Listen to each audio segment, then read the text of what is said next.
Good day, and welcome to Orient Cement Limited Q3 FY2024 Result Earning Conference Call hosted by ICICI Securities. As a reminder, all participant lines will be in listen-only mode, and there will be an opportunity for you to ask questions after the presentation concludes. Should you need assistance during the conference call, please signal an operator by pressing star, then 0 on your touch-tone phone. Please note that this conference is being recorded. I now hand the conference over to Mr. Harsh Mittal from ICICI Securities. Thank you, and over to you, sir. Thank you, Ria. Good afternoon, everyone. On behalf of ICICI Securities, I welcome you all to the Q3 FY24 earnings call of Orient Cement Limited. From the management, we have with us MD and CEO, Shri Deshdeepak Khetrapal. So, without any further ado, I hand over the call to Mr. Khetrapal for his opening comments. Over to you, sir. Thank you, Harsh. And a very warm welcome to all the participants in this call. And as usual, I'm grateful to all of you that you show interest in our company and spare time for coming on this call. I know we are a few minutes behind, but we were waiting for more people to join the call, so here we are. I know the participants on this call are all interested people and who do their homework pretty well. But still, I'll give you a little bit of summary as you would have seen. We're happy with the profitability results that we've been able to put together, 117 crores of EBITDA. Touching about 840 rupees per ton. And this is where we said we would want to be at the end of the year as well. I think some of the concern that people may have had, and I'm saying may have had because internally we at Orient Cement also are a little bit disappointed with the degrowth in volumes that we have recorded in Q3. But I'll just give you a perspective on what we think has happened in Q3. Our disappointment aside, but the fact of the matter is that in Q3 there were several things that have happened in the industry. More importantly, in our home states, which home states means the two very important states, which is Telangana and Madhya Pradesh. We had elections that obviously created too much of a slowdown when the labor and people just disappeared. You know what happens when the state elections happen. So that was one of the main reasons. Besides that, obviously, the festivals in this quarter and also the Maratha agitation in some parts of Maharashtra. For the first time, we saw construction activities and multiple bans being placed on the cement and concrete activity in both Mumbai and Pune. So multiple reasons are there. One of the most important I should point out is also that despite our degrowths, when I look at the YTD growth numbers that have come out from DPIIT, they came just a few days ago. When we see YTD, we have a growth of about 9%, which seems to be completely in line with the growth of the rest of the industry pan-India, because that's the only reliable data available. So while we do believe we should have done better, but it doesn't seem that we've actually lost in terms of the growth that the industry is recording, and we have already growth. So in fact, if you look at the data also shows that up to November, the growth of the industry, I'm talking about YTD, was about 10%, and up to November, we also had a growth which was in excess of 11%. In the month of December, if you see the numbers, the growth rate has come down very significantly, and that's where I think we also have a little bit. At the end of November, we were looking at 11% growth YTD YOY. So I just thought I'll bring that up to you. The other matter of concern basically has been in our state of Telangana, which, as you people know, is a very, very important. It's not the largest state for our sales, but it's still a very, very important state for us. So that is a smaller market, but our home market. And in that, the B2C sales have been extremely slow in this quarter. The trade sales, as the jargon goes in the industry. And obviously, first it was the election, then it's the change of government. So a lot of uncertainty there, where lots of changes are being made in the administration, the officials. and things are not sort of getting to go as they would with a stable government. With low demand and too many players actually getting aggressive in Telangana, we are surprised as to how many players in Telangana are beginning to offer prices which quite frankly surprise us. I don't want to name them, but if you people do your research, you'll find that some of the topmost brands who've enjoyed premium for a long, long time in the markets because of the brand equity. In Telangana markets, we have seen them selling, not just quoting, selling at about 20 rupees less per bag than our price of Birla Iron Cement. Now that is something which obviously puts pressure on us also, but given our strategy of staying with the right pricing and also pushing more and more of premium cement in the market, you would have seen that our realization per ton, very close to 5,400 rupees, is in some way in contrast to what we are seeing as realization being reported by many other players, which I think is carrying on and sustaining the strategy that we've had. But I just thought I'll point out to you that despite lower prices from very big brands, we are not succumbing to the pressure. As a result of that, the pain has come our way, and just to give you one data point, the B2C volumes in Telangana in Q3 for us are actually lower by 29%. That's a huge, huge hit.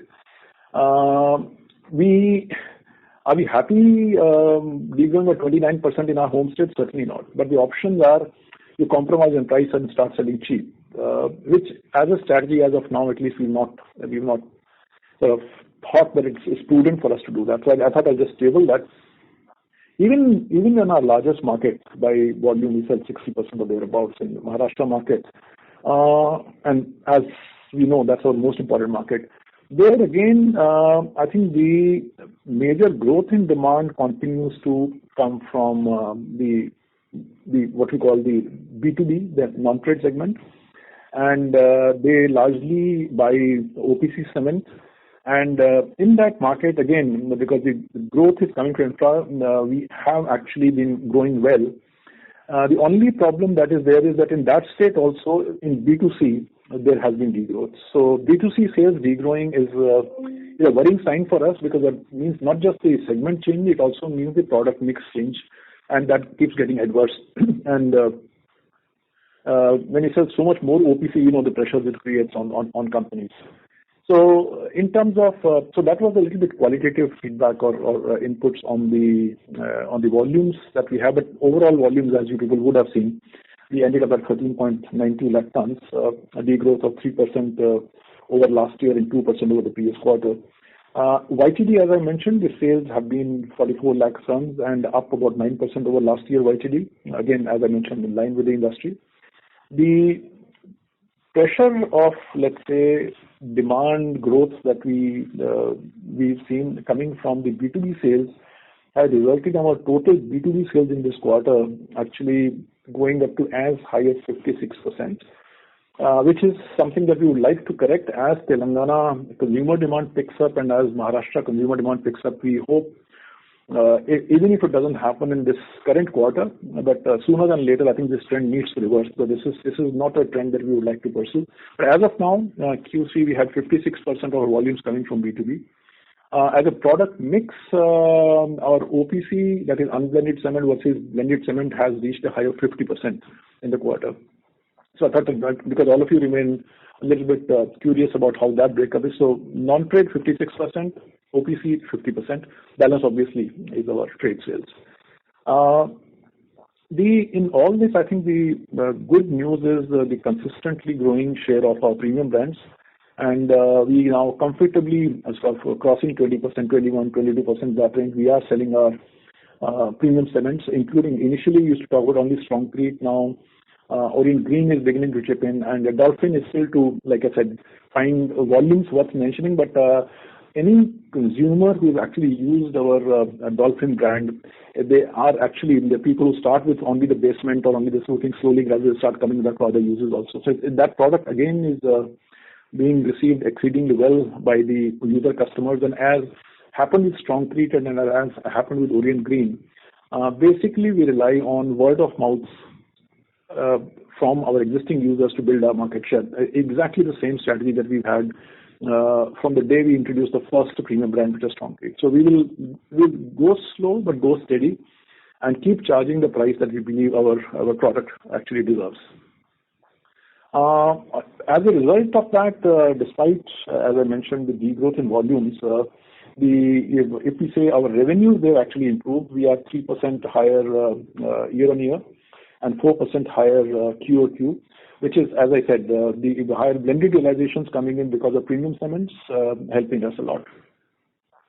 As I mentioned earlier, realization of with 5,400 per ton this quarter is 5% up year on year and 7% quarter on quarter, which I think is a very strong evidence that the strategy that we're following is of premiumization and actually being in the league of the A category brands. It's working, and we're happy to be there. It's taken us many years of effort and commitment and some sacrifices, but we are glad it's working out for us. And I don't need to call it out, but still the YTD net sales at 2,292 crores are 11% up year on year against, as I mentioned, volume of 9%. Balance is coming from price premium. To a certain extent, I must acknowledge, while our premium products have helped, they're also in the Q3 for about 5 odd weeks, getting close to 6 weeks. There was a little bit of pickup in prices initially in this quarter, which in the second half of the quarter just disappeared, and we ended the quarter with prices going back to what they were at the end of September. But for a part of the quarter, they were somewhat higher prices. They definitely helped us. They look at better realization in the quarter. EBITDA, as I mentioned, is 28% higher than previous year, and on YTD basis, that was 309 crores is 33% up, which is good news given the scenario that we have in the industry. EBITDA per ton at about 840 rupees is up about 200 rupees over last year and about 220 rupees over the preceding quarter, which is again helping our bottom line. Besides the slightly improved prices in part of the quarter, and also, as I mentioned, the increasing contribution from our premium brands, the other elements which have worked in our favor are the way we have benefited from the waste heat recovery plant that we had set up. It is still not 100% operational, but with the 80% which we had called phase 1, with that itself, which got commissioned during the quarter, it didn't work for the full quarter. We're actually beginning to see the benefit of over 4 crores per month, and I think when we have the balanced 20% power also coming in, which is from preheater section, the work is in advanced stages and we should be commissioning that soon. But I believe that from at least next quarter, the benefit that we see from waste heat recovery itself should be around 5 crores rupees per month, and a total volume that we typically end up doing about 5 lakhs or between 5 and 5 lakh tons, it would be close to 100 rupees a ton. And then this quarter itself, the waste heat recovery impact for the whole quarter has given us a benefit of 56 rupees a ton when the plant was neither in use for the full quarter nor, like I said, worked at 100% capacity. And here again, if I look for the good news is that with 80% completion, what the assumed generation was, we actually are having generation from our waste heat recovery, which is higher than what the guaranteed generation from the vendors was. So what has been completed is doing well. We are quite sure that even the preheater section, when it's completed and commissioned soon, we will keep getting this significant benefit that we had told the shareholders, but the benefit is proving to be a little higher than what we had perhaps conveyed to all the analysts and shareholders. Power and fuel costs, they are down by 157 rupees per ton year on year, and about 87 rupees from Q2 because prices have been softening in the meantime, the costs here. The important thing to remember here is at 14 and 20 rupees per ton that we are quoting here, it certainly has the impact of much higher proportion of OPC than we are used to. Typically, we used to have 40% OPC. Now we have come to 50%.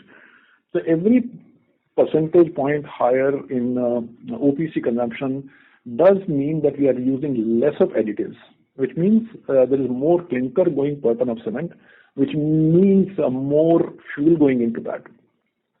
And that obviously impacts our total cost. Even grinding of clinker is more, because when you're adding between 30-35% of fly ash, obviously the grinding power on that part is so much lower. But when you're using only about 4%, which is as per the standards, so then obviously the grinding costs along with the clinker making cost goes up. So that's pushing the per ton fuel cost slightly on the higher side, despite the fact that our fuel has actually benefited us, our waste heat recovery plant is benefiting us. But still, we would like to see it more competitive. Anybody who has, and thankfully, when we see the results of competition, people who have the luxury of about 80% of PPC cement, obviously the power and fuel costs tend to be lower. Even as, let's say, if we actually did apple-to-apple comparison and looked at what is my cost of producing 1 ton of OPC or 1 ton of PPC, I think we are still very competitive. But the product mix right now doesn't make us look the lowest power and fuel cost, which we have had in many quarters. So this, like I mentioned, currently is our compulsion. We are taking it, but as we move forward, we're hoping that this trend will change and we'll come back to the PPC also having its fair share in our product mix as we move forward. The other initiative which we've been talking about and which has helped our power and fuel costs is our thrust on the alternative fuels. And these AFRs, as all of you are aware, they are nothing but the waste of other industries. So with the effort that's been going on, and I think quarter after quarter, we've been increasing the percentage of AFR in our fuel mix. As a result of that, I'm happy to announce that in Q3, we actually, on volumetric basis, we consumed as much as 25% of our total fuel coming from AFR. On TSR basis, it's a little bit more modest because AFR obviously doesn't have as many calories as the traditional fuel has. So if you go by TSR basis, it's at 17%. We've never been in this range before. And we will like to continue this trend and keep increasing the usage of AFR as we go forward. Not just AFR, besides the waste heat recovery plant that I've already mentioned, currently about 50% of our power requirement at our Jalgaon grinding unit is actually coming from solar, which is renewable power. And the further investments that we have, which should be available to us in the next maybe a quarter and a half, both at Jalgaon and also at our Chittapur, Karnataka plant, that will further give us more renewable power, giving us more savings. But currently we have reached in Q3 25% of our total power consumption coming from renewables, including waste heat recovery and solar at Jalgaon, which should go up significantly once we commission the solar capacity, which is under construction at the two locations, as I mentioned. In terms of state mix, I mean, all of you do know that West is about 64% for us now. South is at 27%. It used to be closer to 30, 29. It's dropped a little. And the balance is being made up by the Central India, Madhya Pradesh, and some markets around that. I think it's interesting to share when we talk about on a blended basis with so much high OPC in our system. Despite that, in Q3, our power consumption per unit is, I think, at a low of 63 units, which most of the industry players will confirm is a very, very good place to have, especially when you are selling 50% OPC. Heat consumption, similarly, the per ton of clinker is 687. Again, it continues to be one of the best. And I'm giving you blended for the whole company. Obviously, the near Karnataka plant works at significantly better than that. So it's a blended number I'm sharing with you.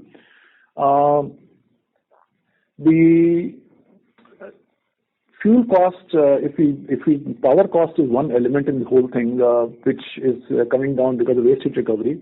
Although the CPP coal continues to be expensive, and CPP is our captive power coal. Despite that, we've been able to sort of lower our power costs. But on fuel cost, again, it's down from last year on a complete per ton cement basis, which I've already given to total power and fuel.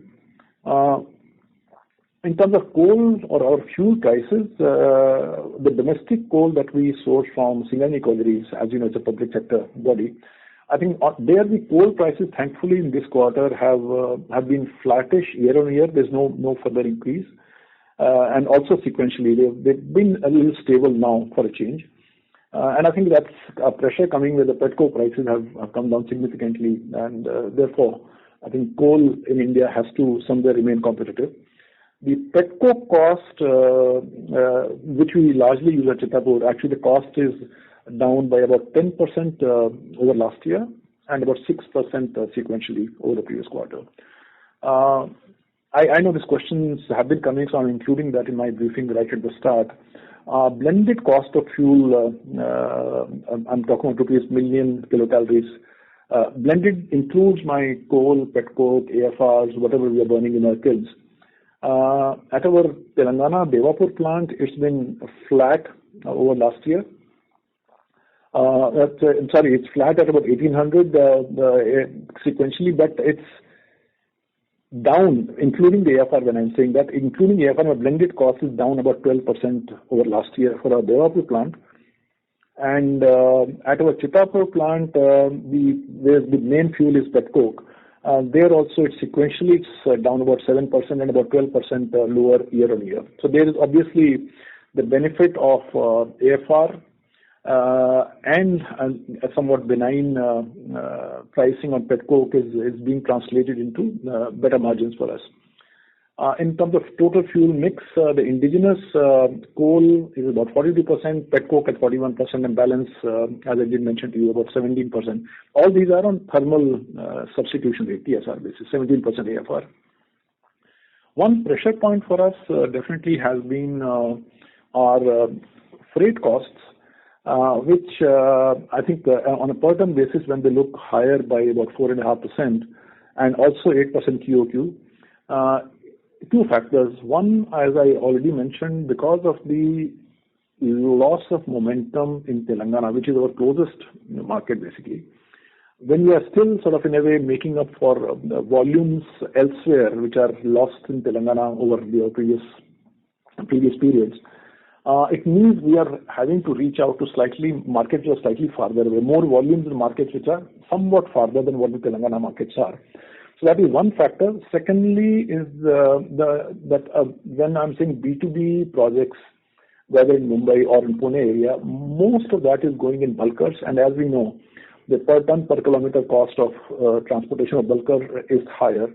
And bulk cement in quarter 3 for us has been as high as 40%. So that's the second pressure point in terms of freight cost being higher. And the third obviously is the typical lean season discount that's available from railways that has not been available in Q3. So that is the third factor which has impacted our freight costs.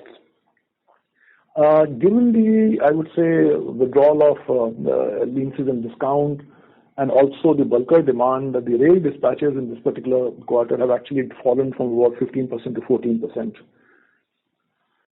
So those are, I would say, some highlights of what the numbers for the quarter are. Like I said, we keep drawing satisfaction from the fact that our strategies of premiumization is working well. Consumers love our products and they're willing to pay the price that we are charging for it. And also in terms of, I would say, the ability to sell OPC so much higher, have higher costs, but still being able to improve our bottom line is something which again is a part of our operating model, which is working well for us. So that's on the operations. Quick word I will also have on where our expansion plans are. I know I'm very conscious of the fact, and a number of times we talked about when the capacities will put up, how they'll come down, and every time we've not been able to keep up with the date that we had announced. And largely, I have been reporting that it's being due to delays in our being able to get the necessary regulatory approvals. In this quarter, there have been significant progress on almost all the 4 projects, I would say, that we've been telling you about. So as we speak, one of the things that we have is our Chitapur plant expansion, which I have been mentioning, that will be our first project to take up on for expansion. The public hearing, which is a precursor to the environment clearance, is now being scheduled. Has been scheduled. The public notice has been issued for 17th of February. So on 17th February, we'll have both the public hearings for the production capacity and also for mining. So that happens on 17th February. Post that, obviously, the environment clearance process really picks up speed because the process before the public hearing is a lot more cumbersome that we've been through. On the Telangana Devapur plant expansion line 4, I had been making again a very clear, let's say, communication that we would want our grinding unit to be parallelly available before we add more capacity at Devapur. The good news there is, and that you might have seen part of our release to the stock exchanges yesterday. Earlier, we were not disclosing the name of the location. So today, it's official. It's the Madhya Pradesh State Electricity Generating Company. They have a power plant in Satpura range, and the name of the village, if you want to call it, is Sarni. So at that place, they have approved our, let's say, proposal to put up a grinding unit on their premises, which they will provide us land. They are giving us use of railway siding, and they will also be providing us fly ash at a fairly competitive cost. So all those things they have approved. Only one or two, I would say, there are minor additions or modifications they have made in the our conditions in terms of landed cost of fly ash. They stipulated an amount which is higher than what we had stated, and something to do with space for people to live, their colony and things like that. While they have made those changes, we are in touch with them. We have not accepted what they stipulated as a conditional approval.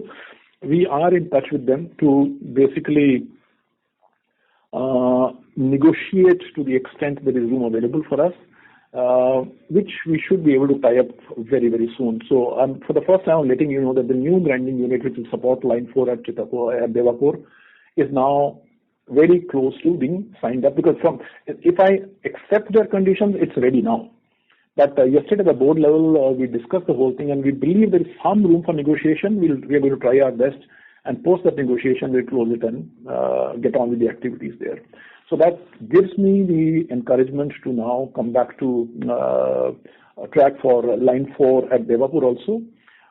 Again, for which the public hearing for mines has been scheduled for, actually that's before today, on 15th of February. But this Sarni site means that very quickly we'll go through certain formalities, close the deal with the Madhya Pradesh Electricity Generating Company, and thereafter start the process for environmental clearance for Sarni also. So that sort of ties up multiple loose ends which have been hanging for quite a while. And as luck would have it, even the last fourth, I said, expansion of capacity, Rajasthan mines, for which the government orders had been passed, but the required deed was not being executed for some technical reason. That finally that deed also has. So we have a now valid signed lease deed for our Rajasthan mines also, which will now allow us to start making the acquisitions of the land that we do. So that also, so all 4 expansion plans have gained momentum in one quarter, which is good for us, because so many times we've said we'll do it and we've not been able to deliver on the dates. Exact schedule now, based on how the public hearing goes in the next 2 weeks, as I mentioned, and how the files move from there. Hopefully we'll be able to, I'm not announcing the exact start of the activity once again going around. In a few weeks, maybe the moment we have clarity, we'll come back to all of you through whatever forum, really when exactly we'll complete the expansion plans. But all 4 of them are on. It's just sequencing of them, when to start one, when to taper off one, and start the second one. Those kind of things will perhaps take a few weeks internally, and our long-term plan for that perspective is under process. So let me firm it up a little bit and only then communicate that to you. So that's good news on the expansion plans. I personally don't think there's much left for me to add more to the initial briefing, so I'll stop here and open the floor for the questions. Thank you very much for your patience. Thank you. Thank you very much.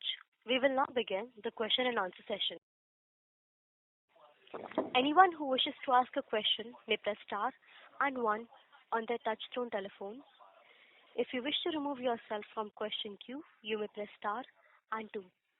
Participants are requested to use handset while asking a question. Ladies and gentlemen, we will wait for a moment. Question queue assembles.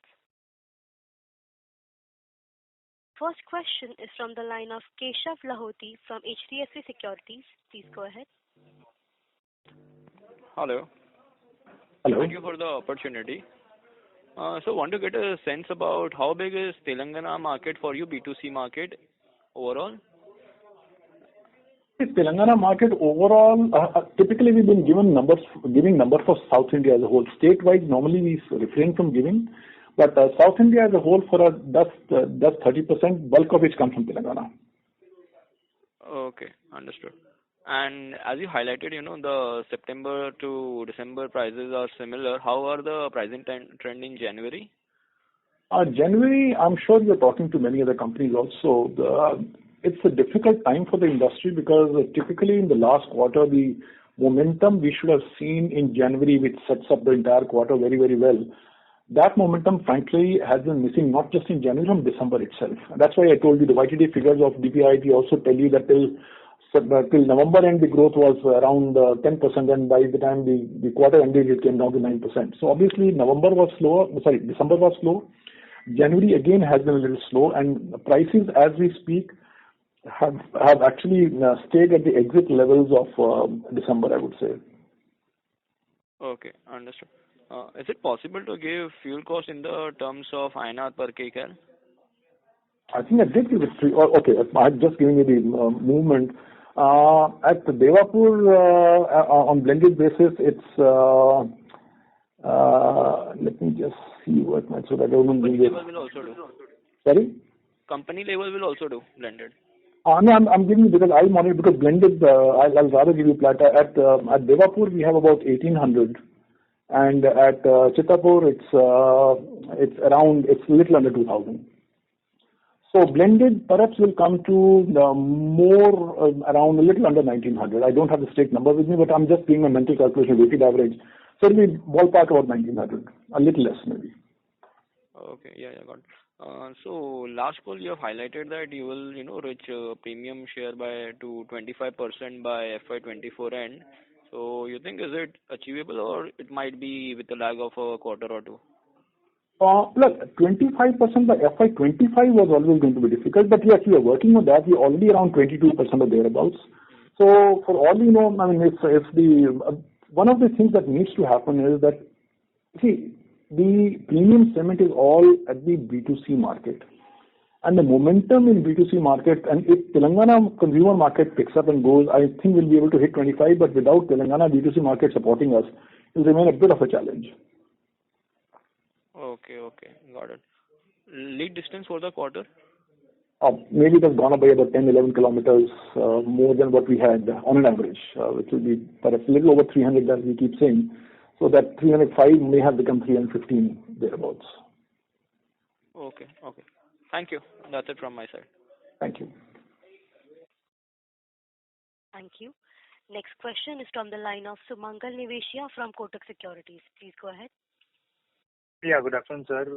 So first question is, if you could share what is the net cash level? I believe it would be net cash at this point, as on 31st March.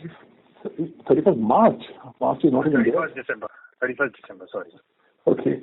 No, honestly, we are not keeping much in cash form. I think I need to give you the debt numbers which have actually come down. Just to sort of, in a way, sorry, that somewhere got left out in my briefing. The total loan that we've had against the Chittapur construction when we started that entire loan by now as we speak is almost liquidated completely. We had the repayment period to 2030. As we speak today, there was about 37 crores left at the end of 31st December. That's been repaid in January itself. Okay, by now it's already repaid. I think we had some total borrowings as of now would be perhaps more around 150 crores, and that's about it, which includes my working capital. So rather than keeping cash in hand, we've actually reduced our borrowing so that when we are going to banks with the new expansion plans, we have a debt-free balance sheet. Understand. Got it. So any sort of volume guidance you would like to give for overall FY24, which now is just left for the fourth quarter and 25 as well? No, look, as far as quarter 4 and rather FY24 is concerned, As you know, we've done just about 4.4 million till end of December.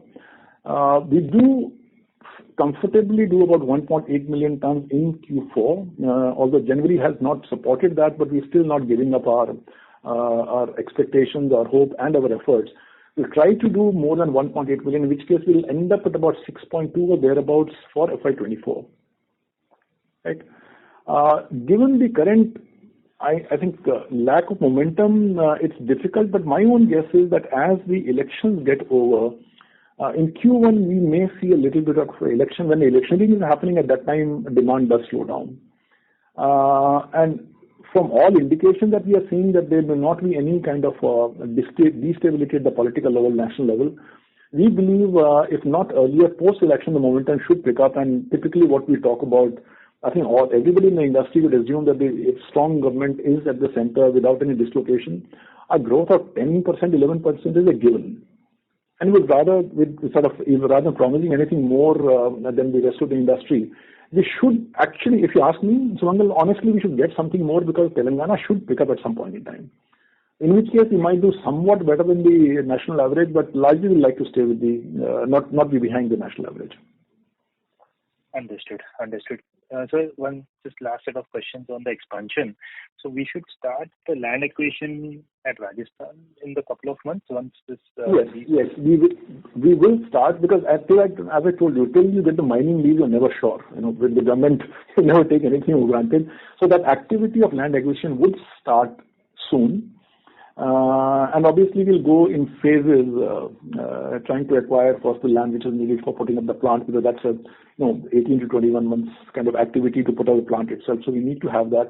And the last when I was briefing, I was saying that from the time we start acquiring land till we get into some kind of a position to start the activity, the investment there would be ballpark about 100 crores for acquisition of land there. And then we'll keep coming back. But yes, you're right. For Rajasthan, we will start acquiring land. That's a time-consuming process, and we are conscious of that.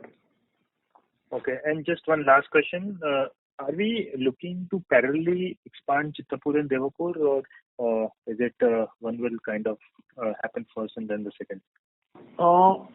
Honestly, I personally think that picking up two clinker lines at the same time may test our bandwidth. That's a very honest acknowledgement of our size of the company. What is more perhaps likely that we will think, and don't take this is the final guidance, but as I think about it, I think Chittapur should happen now. As I mentioned to you there, the demand is a lot more than what we can meet. My own guess is I think we should be able to start Sarni somewhere in parallel, the grinding unit, for which we have clinker available at Devapur, right? And as we sort of in a way complete the putting up the expansion project in Chittapur and Sarni, in the meantime Devapur sometime in the middle can start. So that's how it will be a little bit of overlap but not parallel. Understood. Got it. That's all from my side. Thank you so much and all the best. Thank you so much. Thank you. A reminder to all participants, you may press star and 1 to ask questions. Next question is from the line of Krisha Kansara from Molecule Ventures. Please go ahead. Sir, I just have two questions. You said that volumes were down in this quarter. So can you please guide us on the percentage loss that you saw on the volume side sequentially as well as on YOY basis? The overall volume for the company? Sorry? The overall volumes for the company you're asking? Correct. By how much percentage were they down in this quarter? We were down 3% over last year and 2% sequentially. Okay. And sir, second is not a question. I just want to confirm the EBITDA per ton figure that you mentioned in your opening remarks. It was 840, correct? Yeah, that's right. Okay. Thank you, sir. Thank you. A reminder to all participants, you may press star and 1 to ask questions. Next question is from the line of Uttam Kumar Srimal from Axis Security Limited. Please go ahead. Yeah, good afternoon, sir. Thanks for the opportunity. Sir, my question pertains to CapEx guidance for FY24 and FY25. since mostly in FY25 we will be doing the expansion plan as mentioned by you. So what would be our capex guidance and how much debt we are going to take for this ongoing coming expansion? As I did mention in my briefing, I have sought some time from all of you, maybe just a few weeks, in which we are actually preparing our own plan. Now that the clarity is emerging about the public hearings, just give us a short while. Let me not again throw some number at you. I want to have a little better query, the public hearing getting completed, the files moving, and then when. It's all a function of when can I start the activity. Total, as you know, at Chitapur, our expansion costs are going to be in the ballpark in the region of 1,500 crores. That's known to us, right? What I mentioned just now was also maybe Sarni can start coming somewhere in parallel if we can get environmental clearances quickly inside the power plant, so hopefully it should be easier. That cost would be ballpark again about 500 crore rupees, and our grinding unit costs us that much. So out of that 1,500 crore Chitapur, how much will get spent in FY24 and FY25? That split is not there, but my guess, FY24, nothing is going to happen there. I'm talking more about FY25 and 26, right? In which we would like to complete Chitapur for sure, and also bulk of the Sarni split grinding unit. Total cost of 2,000 crores between FY25 and 26. The split is something I would know only when I start the actual processing. I am ready to start construction now. But ballpark for these two projects, I think my current estimate is we'll spend about 2,000 crores between the 2 years of FY25 26. Okay. Okay, and so for this Rajasthan, this grinding capacity will be around 3 million ton or 2 million ton? No, grinding at Chitapur is going to be 3 million tons, which is integrated, which is clinker and grinding. And Sarni will be a split grinding unit where we will be putting up a 2 million ton grinding unit. Okay. And no, sir, I am asking for Rajasthan, where we were trying for Rajasthan, our current calculation tells us based on the reserves and based on life that we want of the plant of around 40 years plus. We are currently working on the assumption of about 3.2 million tons at Rajasthan. Okay, sir. Okay, sir. Okay, sir. That's all from my side, and thank all the best to you. Thank you. Thank you. Next question is from the line of Parth Bhavasar from Investec. Please go ahead. Hi, sir. So thank you for the opportunity. So I have like two questions. So right now we can see that your share of B2B sales is quite high. So can we say that this is because of the election time in Telangana? And do we see this improving going ahead? The B2C demand in Telangana or any other place, it's basically how is the consumer demand across industries. We've had, I think, because I do handle another consumer company, and anybody I'm talking to, any business today, consumer demand, especially in the rural semi-urban sector, has been very soft. The moment the rest of the economy picks up in Telangana or elsewhere, we'll start seeing more B2C demand coming, and that's always been the norm, right? Currently, because the B2C demand is not there, it's largely B2G spending or B2B spending which is carrying the demand forward. As a result, the percentages are looking a little distorted from normal. But as the consumer demand starts picking up, our B2C business also will pick up. Okay, so this is not an election phenomena, right? Election partly, one quarter can be election, right? But overall, if you look at it across India, if you've been noticing consumables, whether durables or otherwise, everybody is telling you that the consumer demand is soft. I think that's a known fact to everyone. Yeah. So that is on top of Telangana going through elections. So what would we target? Like we would bring this B2B sales back to the target would be 45%? In the long term. B2B, I'd say our ideal mix that we worked in the past is about 60% B2C and 40% or under B2B. Okay. Yeah, we are not able to go to 20-25% like some other players who markets are different. In the markets that we operate, where Maharashtra and Mumbai and Pune will remain large markets, I think our sweet spot will be B2B sales being less than 40%. Okay. Okay. So, sir, like, once, this improves, like, we do expect, we can see, like, some good improvement on power and fuel cost and freight cost, right? On the back of this? Yes.